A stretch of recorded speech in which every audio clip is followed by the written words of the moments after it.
Yo, people, we're back again, and it's time for another preview. And it's Europa League previews tonight. Have to do it tonight, can't do it tomorrow night. I can't do it during the day because I'm busy at work. But tomorrow night, there's the good, the bad, and the ugly, so I can't do that. Tomorrow night, I'm doing it now. Now's the time. And PA, okay? PA, okay? Hmm, PA, okay. What do we think of this? Greek Greek side, Greek team.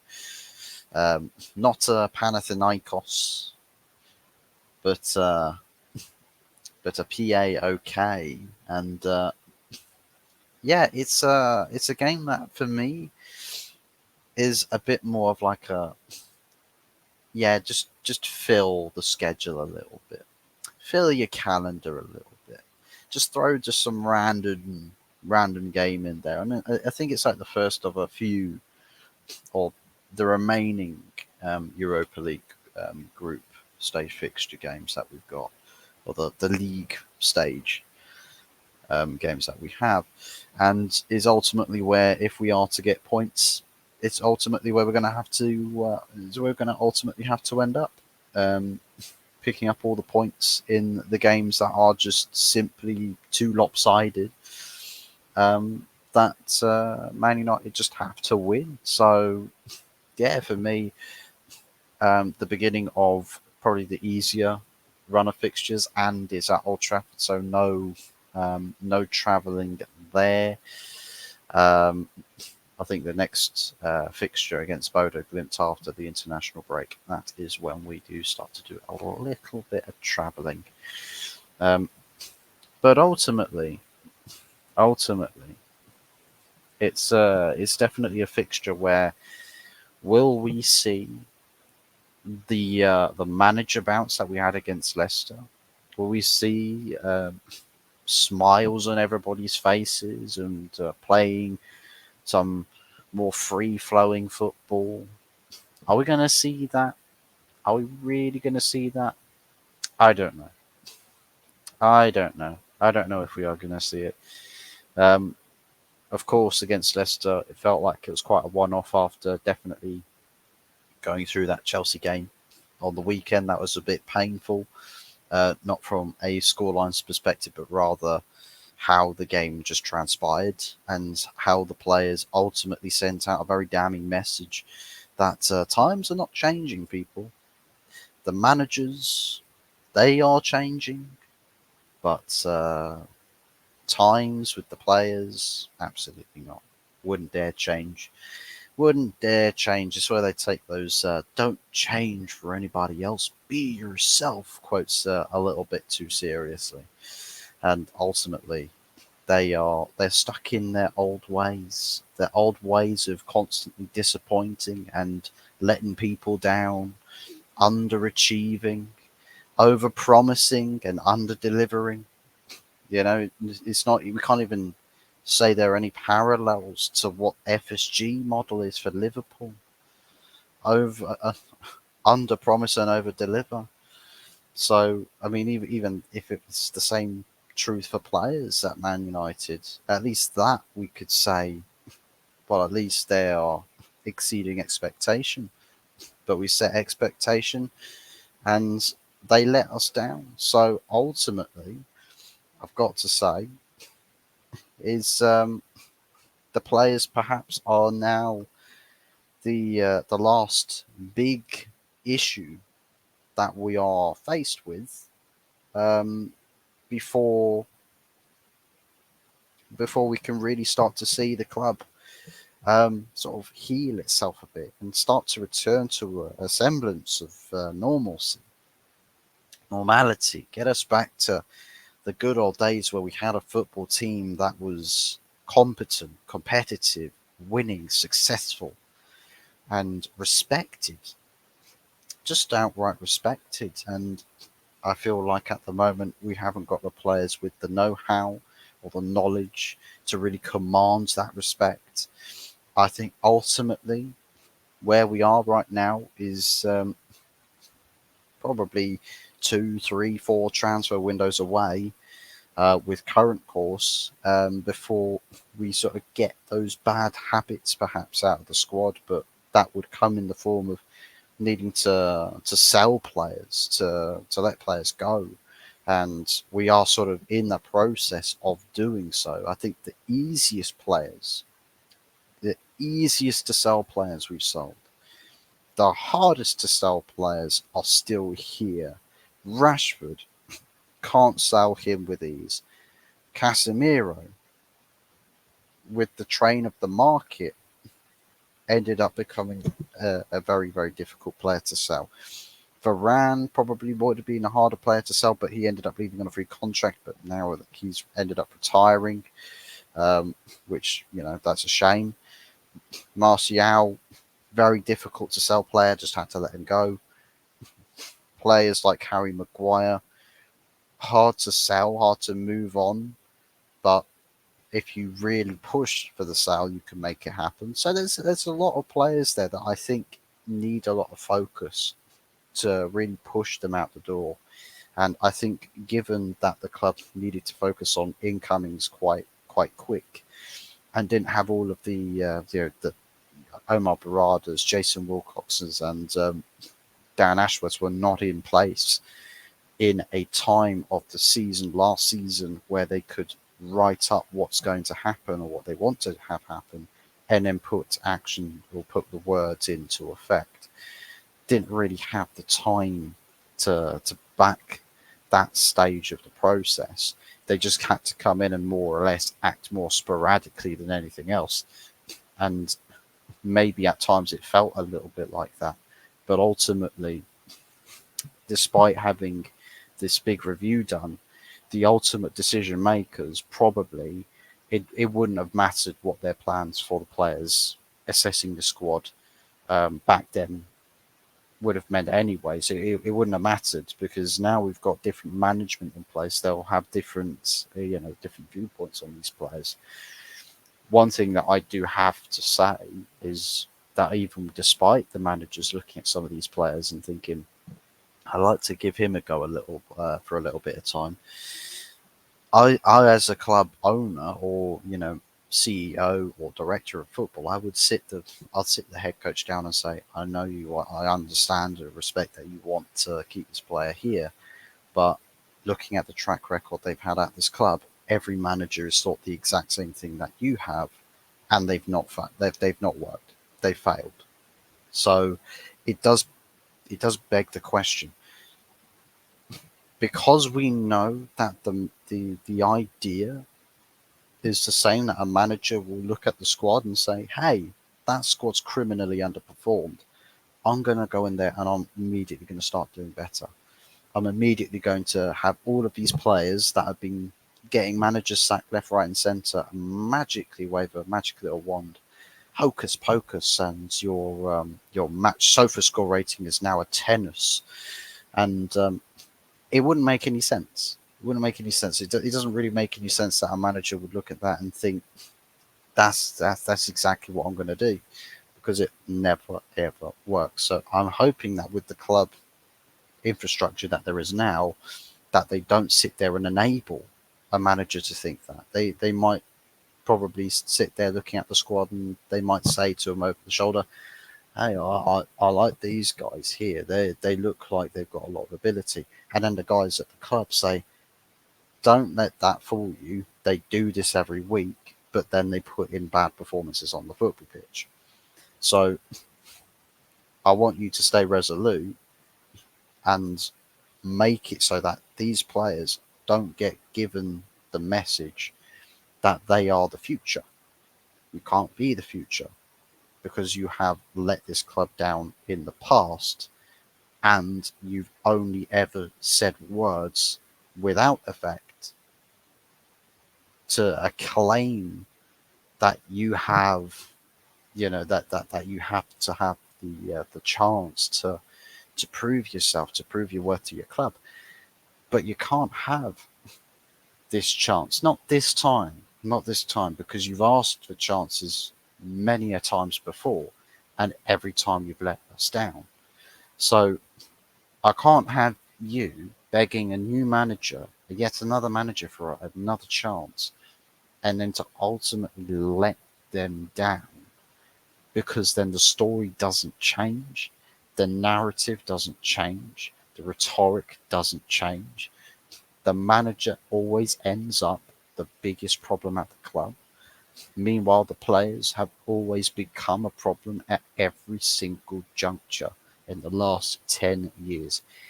Honestly, it makes no sense how it genuinely comes to this all the time. It doesn't add up. It should be very obvious that these players are such a massive problem. They've got to be gotten rid of, and we've got to stay quite resolute as a fan base. And it would beg the question: so why did you sack Ten Hag? Why did you say that Ten Hag should be sacked when you believe the players are probably one of the biggest problems? And I did resolutely say that the players were probably the biggest problem at the club, and I still stand by that statement. I absolutely believe that the players are the biggest problem at the club. Ten Hag was a very big problem. He became, and this is the thing, this is the feat, he became a very big problem. And I feel like with managers, you need to see them struggling against the turning tide. You need to see them actually helping their situation as much as possible before you can absolutely give the closing verdict by saying this manager is trying absolutely everything, but these players will not play ball. And it's happened before. The players will not play ball. It's like they're like the moody teenagers and the parents that are quite outgoing, quite sporty, energetic. They want to get the kids out into, get the kids outside and let's go down to the park and play a sport or something. And the moody teenagers are just like, no, no, ew, ew. Why would I do that with you? What sport? I know esports. I sit in front of my computer and play games for 10 hours a day, but sports, exercise, outdoors, fresh air, breeze. What's that? What's that? What's this green stuff on the ground? People said it was weed. I've seen people online call it weed. Is it weed, Dad? Is it weed, Mum? No, son. It's grass. It's grass. I heard magic things happened to those who touch it. You should graze it. Graze along the grass at the front lawn. Not saying people, moody teenagers, should go and start eating the grass in the front lawn, but touch grass. Touch grass, people. Touch grass. That's what these players should be doing, but it feels like they're touching grass, but it's just going straight through their head and just, huh? Just they're no idea where they are, no understanding, and you could probably say that's quite reasonable to assume. They have no idea where they are on a football pitch. Of course, look around you. Where are you? You're on a football pitch. What's happening? You're playing a football match. What's going on? It's a competitive game. Right? Okay. Cool. Competitive game. What do you think you should be doing? Competing. What are the players in Manchester United shirts not doing? Competing. And that's it's just I feel like there's a very abundant lack of situational awareness from some of these players, and many of them given far too many chances. And other players, one of the biggest problems is where the rot remains, the poison drips down. It infects everything else. So you'll get the newer players come in, and you'll look at them start putting in stinker performances. And you're just like, what in the bloody hell's happening here? I feel like a Marcus Rashford influence is far too strong in that dressing room, even if people perceive him as Mr. Manchester United. And I feel like that's the biggest problem. I do feel like he is essentially being made out to be Mr. Manchester United when he's not really the sort of player that you should be making Mr. Manchester United. He's not He doesn't light up the way. He doesn't pave the way for a generation of players. He was just an academy graduate that everyone took so much pride in. And I feel like with, for example, Bukayo Saka for Arsenal, they laud him up the same way. But what happens with the Bukayo Saka agenda when he stops performing? And I feel like that's going to happen soon. I feel like Bukayo Saka is probably going to start to encounter this really lackluster form and performance, and he'll show a glimpse of that magic, and then immediately everything's forgotten. And it's like you can't just keep your head buried in the sand like this. Can't do that. It's not healthy. You have to keep your eyes open and acknowledge when a player, despite being a beloved academy graduate, stops performing and stops pulling his weight, and then it becomes a problem. Right? The academy graduate should be the academy then now benched again, sent back to the academy to figure out his roots again, to understand where he's come from. You know, a player, Sir Alex Ferguson didn't put a picture of Lionel Messi cleaning his boots up in the dressing or in the academies for no reason. Humble roots, and the best, most the biggest legends of football, who are the most successful in football, that lived the longest at the top of the game, are always the ones that ultimately, they're the ones that are remembered. They're the ones that have the biggest impact in football. And for me, I look at this and I say, we don't have any players right now that have this air about them. Sporting, by the way, Ruben Amorim, is beating Man City 4-1. 4-1. Still got another 9 minutes to 8 minutes of regulation time left, by the way. So, Pep, Fraudiola, start packing your bags, mate. Amorim's going to come in with the flying era's come to an end quote. My manager. But, yeah, what a turnaround that is. What a turnaround. Started with City winning 1-0 as well, by the way. It was literally a comeback, 3 goals in the second half. Can't go wrong with that. But that's Sporting game. That's tonight. Our game on the Thursday against Paok. More or less viewed as a confidence booster. I'm looking at a 3-4-0 scoreline at this one. Maybe we'll concede a goal again. It just is with the bozo gene factor in our teams, the unpredictability that we may have. This case of somebody doing a stupidness on a pitch. Can't rule it out entirely. Seems more prevalent in modern day football than it really has done. At least it's probably because it's much more documented when a player fucks up in a modern game than it used to be back in the old days. But yeah, I think for me, 3-4-0 scoreline perhaps at home. Players looking like they play with confidence. It'll get everyone hyped up for the weekend, and then maybe you'll face more disappointment. But then again, it is Leicester again on the weekend.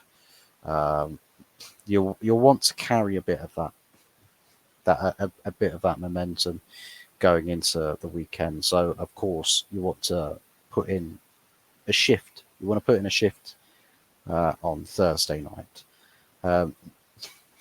And I would imagine there'll be a little bit of rotation from Ruben Nistelrooy. Maybe we'll see Bayendier in goal again. I'd like to see him feature a little bit more in this United team. I can imagine maybe Johnny Evans will find minutes. Don't know if Lindelof may play. Um, can't imagine Casemiro and Ugarte play, but maybe he does opt to go with that. Maybe Mazraoui gets some minutes and Harry Amas on the left hand side. Maybe there's something to be said about that. Or Dalot plays on the right. Um, I'd probably say more so benching Dalot, playing Mazraoui on the right, with then Amas on the left, because I think we'd like to see Amas feature a little bit more this season. Um, will Bruno feature? Probably. I can imagine Bruno will probably end up playing. I think Xerxes needs confidence boosters. I think this game you might be able to get him a little bit of that confidence. I think Garnacho does need to be dropped. Ahmad does need to start, and I can imagine Wheatley. Wheatley might get some game time in this game, but probably a bench option. But we don't ultimately know. I think Rashford obviously then ends up starting on the left hand side, even though I don't necessarily agree with it. We don't really have um, any other alternatives past that. So yeah, is what it is with that issue. But yeah, at least that's my team, my assessment of what we could perhaps expect to see on Thursday night. But what will Rude see? What will Van Nistelrooy see? Will he see the players come back to roost and pull out 7, 8 out of 10 performances, or will we see another stinkfest and scraping by a 1-0, 2-0, 2-1 scoreline? We'll have to see. We'll have to see what happens. Do be sure to pop your thoughts, your predictions, your feelings about this game in the comment section down below, as well as all other things to do with Europa League or other football matters. And don't forget as well to like, subscribe, and all that good stuff. And don't forget to join us back here tomorrow at 8:30 p.m., where we will have another episode of The Good, the Bad, and the Ugly.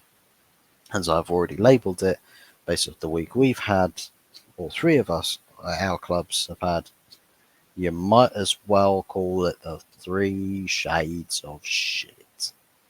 The 3 shades of shit special. Shit sandwich. Smack sandwich.